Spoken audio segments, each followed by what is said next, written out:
Good morning, everyone, and Happy New Year to you all. I am Ceci May. I'll be your moderator for today's session. And you're all welcome to the January edition of Access Market Color. And it's going to be our fifth edition for this year, but it's actually the 60th edition since we launched Market Color in 2021. So I just want to say that we are very grateful to everyone who stuck with us over the years. And if you're joining us for the first time, well, Market Color is a monthly call that we organize to discuss various trends on our local and international markets. We really hope that you're going to find today's session very enjoyable and insightful. And let's just get into it. So it's been about 3 years since the domestic debt exchange program was concluded, and right now it looks like the government is ready to be into the bond market with the issuance of a bond that's worth about 10 billion Ghana cedis. So in this session, we are going to be discussing infrastructure bond restructuring in sub-Saharan Africa, and our presenter for today is David Darko.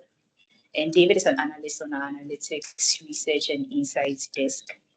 He's going to be taking us on a journey through our current macroeconomic environment and the structural deficits in the sub-Saharan African region. We're going to be looking at some successful infrastructure bond issuances in the region and what Ghana needs to make this issuance a success, and especially considering the loss of investor confidence during the GDP. During the call, please feel free to drop any questions or opinions that you may have in the chat. And after the call, there will be a session where our presenter and other professionals of the call will be allowed to address all the questions that you may have, and we can have a very fruitful discussion on the topic at hand. So without wasting much more time, let's invite our presenter, David Darko, to take us through today's presentation. David, the floor is yours. Good morning once again. Thank you for joining us. We're here to discuss the theme, Alpha and the Plumbing, Infrastructure Bond Structuring in Sub-Saharan Africa.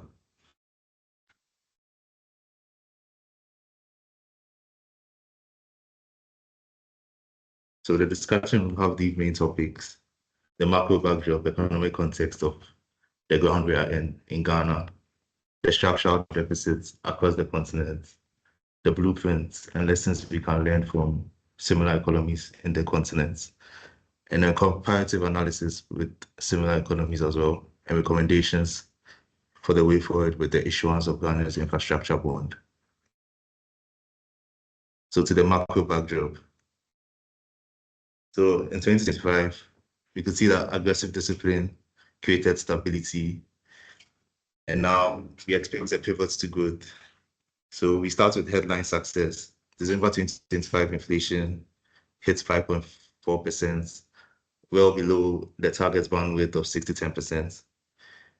And we noticed a sharp drop from over 40% highs in the past, and even core inflation cooled to 7.4%. So we can see that this didn't happen by accident, with a high correlation with M2 money growth and inflation. It means that there was some kind of monetary tightening.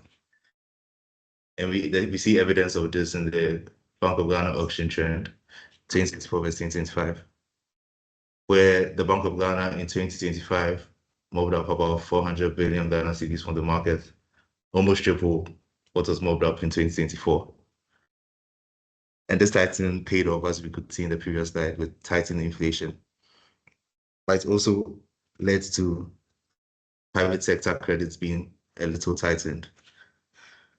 Now to the FX performance, we see that the scarcity of the cedi, along with other external factors like gold prices, drove stability and appreciation. We closed December 2025 at 10.46 cedis to the dollar.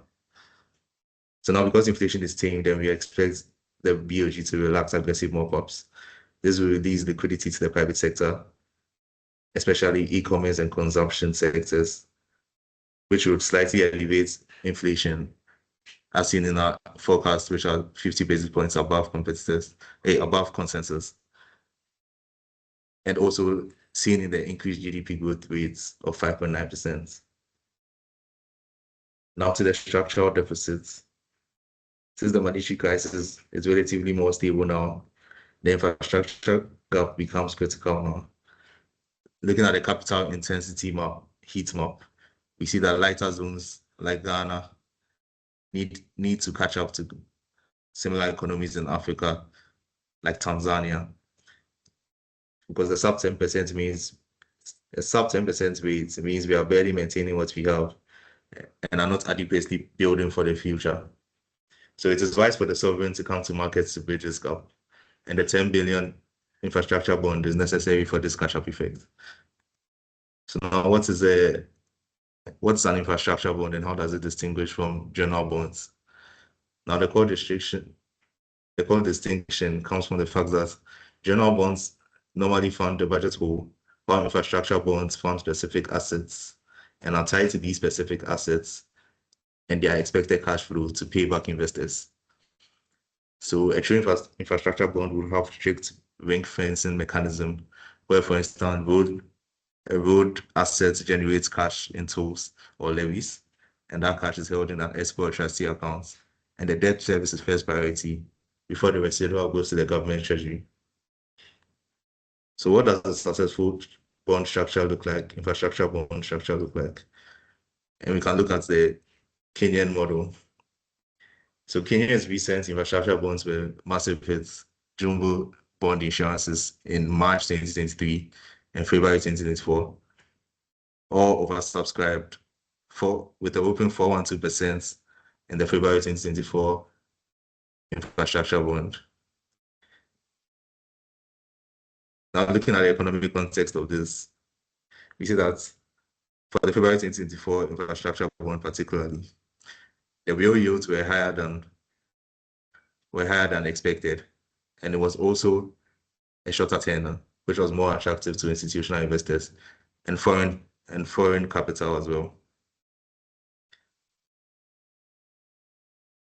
Another thing is that despite the shilling depreciating against the US dollar in the first 2 months, they still issued the bond, and it was still a massive success despite these adverse macros. So they sort of used the extra FX liquidity from these infrastructure bonds to help solve their currency crisis, which hit historic lows of 160 Kenyan shillings to the dollar as of January 2024. So with the high coupon rates and the high real yields, they were able to attract FX liquidity from foreign capital and domestic capital alike. Another thing that Kenya did so well was the incentives they provided. So on Kenyan general bonds, there's a 15% tax, 10 to 15% tax on general bonds. But on infrastructure bonds, there's 0% withholding tax. So this eliminated price friction and encouraged institutional investors as they would effectively harvest 15% yield pickup.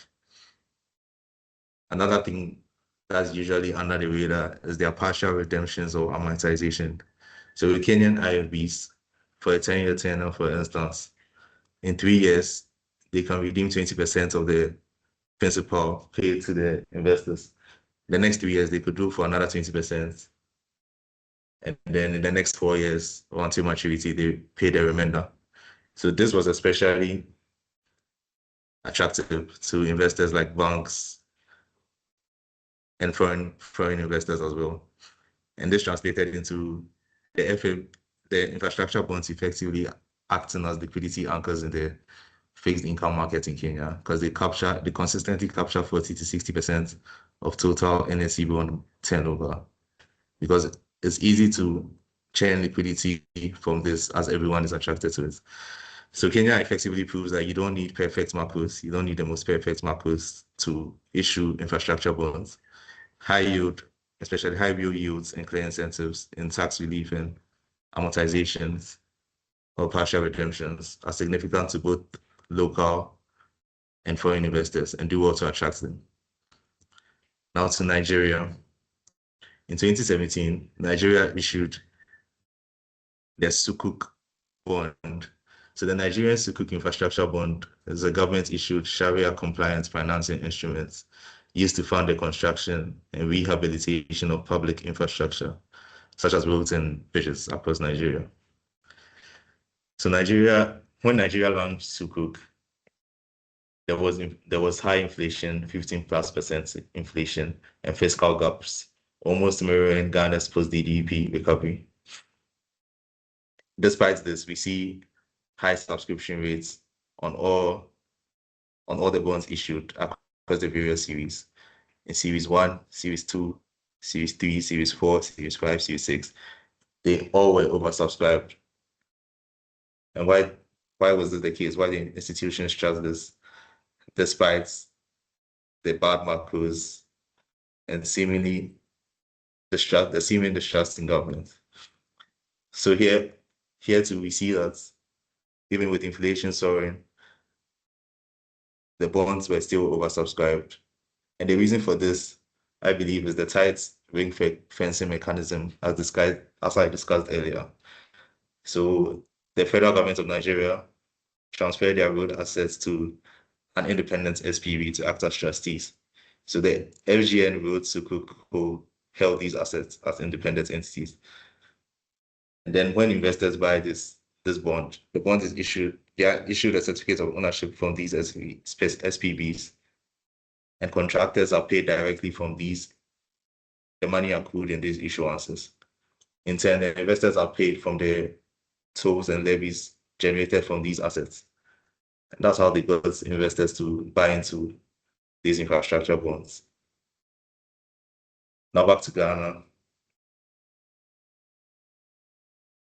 We see that in 2017, we had a bond, the SSA bond for the energy sector. And then this was successful initially because it issued about $5 billion. We issued like about $5 billion worth of bond issuances at the initial stages here to clear energy debts. And this was largely successful, as well as the social infrastructure expansion, the Dachi bonds. But then the DDP came in, and then the restructuring taught a brutal lesson to us in Ghana that a ring fence is only as strong as the sovereign sovereignty. So for the current status where Ghana is going to markets to recover, to take 10 billion in domestic infrastructure bonds in 5 billion tranches in 2026, it's crucial to build trust among investors and help facilitate the recovery markets as evidenced in the previous macros. So a comparative analysis of the yields across the various economies show that Ghana's yield curves seem to be slightly normalizing. Nigeria is having an inverse yield curve, and this is largely because Ghana's trajectory it largely leads to the sentiment that Ghana is slowly recovering from the DDEP crisis. Also, for the current 5-year bond yield versus inflation, we see, doing a real yield analysis, we see that Ghana's real yield is very high at the moment because of the drastic disinflation trend, way higher than Nigeria, South Africa, and Kenya. Even though Nigeria offers higher nominal yields, the inflation eats most of that return. So in 2025, again, to the point that the sentiment is improving post DDP, we see that domestic bond index appreciated 64.7% based on indicative rates. And in 2025 as well, we see that the Treasury bills acceptance rates kept increasing over the years. And this is even more pronounced in the secondary market, where in 2018, pre-DDP, most of the liquidity was going into other bonds, other securities. But post-DDP, we see it gradually picking up and rotating into treasuries. This is because I believe liquidity is finance. And when there's little trust in the other securities, investors rotate into the place they trust or with higher yields. And more incentives and safety. So this is why this graph looks ascending for the treasury bills here. So the recommendations for this would be that Ghana, in issuing its infrastructure bond, should prioritize transparent, project-specific bonds tied to specific assets generating cash flows that will be paid to these independent trustees, preferably with buffers to prevent fiscal leakage. Another thing to consider would be digital inclusion, as Kenya does with its markets, where the government allows players like M-Pesa and Fuliza to leverage their reach and then reach institutions and households even to invest in their securities and then increase liquidity and patronage and general awareness. So for thematic insurance as well, in the growing sentiment of this world we are in, where sustainability has become a real concern, targeting green infrastructure gives more access to global ESG capital pools and encourages foreign capital to come to the continent. Other strategic incentives, as seen in the Kenyan model, would be partial redemptions, like the amortization model, where you pay some part of the principal during the tenure of the bond before maturity. And also competitive rates that offer a real high yield to attract institutional investors and foreign capital. Critical success factors for this would be, of course, the legally ring-fenced levies, as we saw in the Nigerian example. And I envision a 6-month buffer would be helpful because SLA PLC was also an independent SPV setup. But despite that, it was still affected by the DDEP. And so I think a 6-month buffer would help prevent such drastic effects. And I also think due diligence in quarterly investor reporting and transparency would help encourage investors and improve their confidence in the market. So to sum it all up, we see that the deep infrastructure deficits in Africa lead to a potential catch-up effect, where these countries, if they want to improve, would have to find a way to raise money to bridge the infrastructure gap. And I think infrastructure bonds is the way to do so. In the Kenyan model, we see that they improve fiscal incentives, and that in turn leads to improved turnover and liquidity, which adds an added appeal to pure project fundamentals to investors over even pure project fundamentals, because with the constant trading on the secondary markets, most of the investors are not really aware of or are not really tied to what the bonds are used for, but for the liquidity purposes, they still patronize it. So I think that's an important, interesting thing to look at. Another thing to look at would be the fact that buffers would be important to de-risk their bonds from solvency. So for long-term holders and for interested investors, Ghana currently presents the highest real yield opportunity because of the drastic disinflation trend. And so we believe this is a compelling time for the government to come to market to issue these bonds. And with the liquidity already in treasury bills and at reinvestment risk because of the reduced rates, an infrastructure bond will be timely to absorb that liquidity.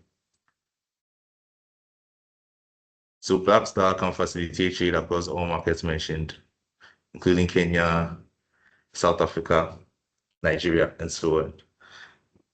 Thank you for the presentation. Thank you for listening to us. Thank you. So for the 2026 markets, other topics, we took it based off your opinions in your previous December market call. And so these are the topics we'll be presenting for next throughout the year on market call. Thank you.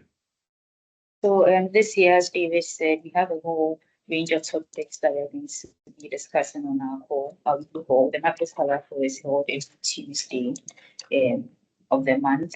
And so we'll be looking at the real estate markets, global assets, the future of finance. That's taking into consideration as artificial intelligence and the crypto markets, and bond issuance and trading, gold, debt sustainability, and the IMF program since the SSA, and we're also looking at the budgets. It looks like we don't have any questions at the moment. So Stephen is asking, please, what is your reading of the nature of infrastructure bond, of the infrastructure bond government intends to issue? Will the Sukuk bond, will it be like the Sukuk bond, such as in the case of Nigeria?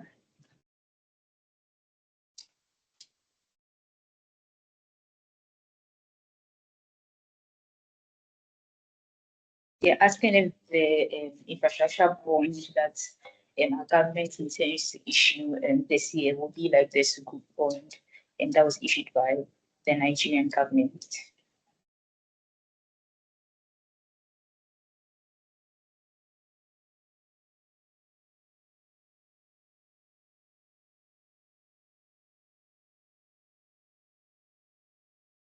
Yes, hi. So the Sukuk bond, what it did really well was also to tap into new liquidity pools like Islamic finance and ethical investing.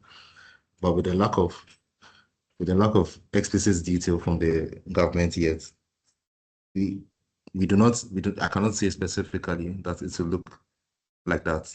But the ring fencing mechanism I recommend should be in the same way the Sukuk bond was. Because I believe that's what fundamentally led to its success.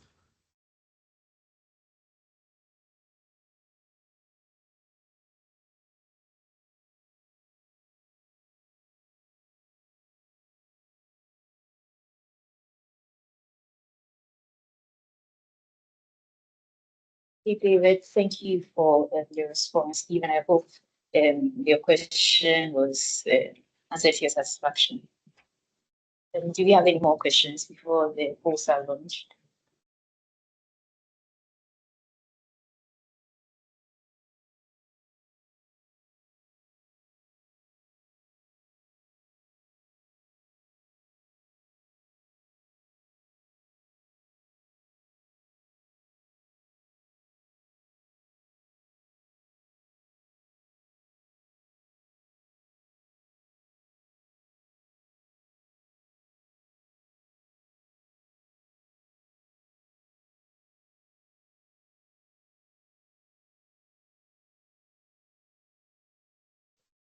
Emmanuel has a question, Emmanuel Abuaje. Don't you think that in order to make investors comfortable, there should be at least some full or partial credit guarantee by a multilateral firm like the World Bank or IMF, as we still do not fully trust the government when it comes to SPV and ring-fence transactions?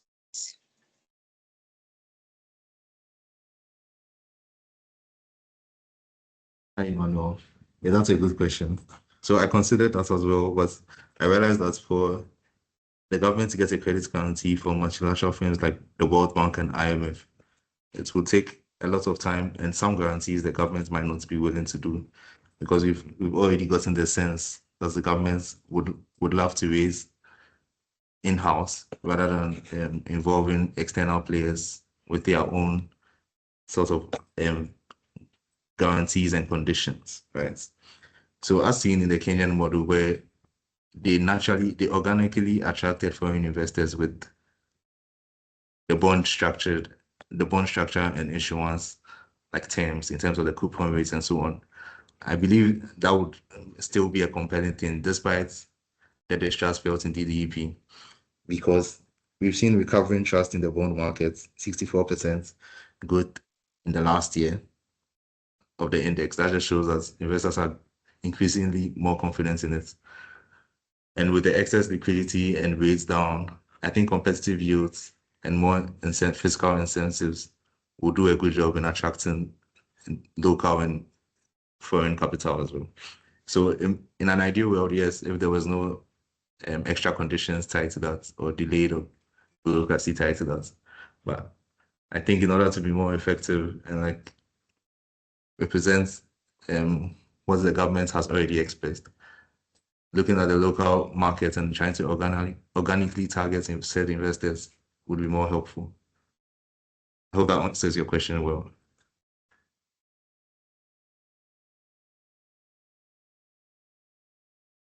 We have a minute to 10 o'clock.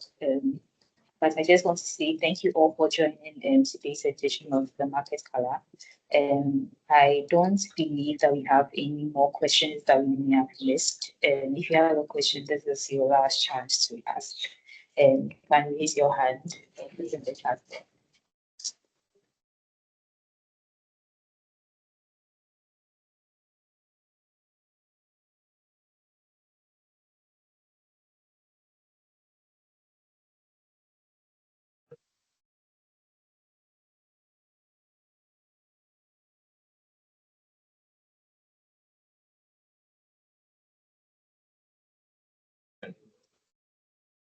Okay, it's 10 a.m. Thank you so much once again for joining the call. Just a quick reminder, we hold this event every Tuesday of each month. And as you saw from our calendar for the year,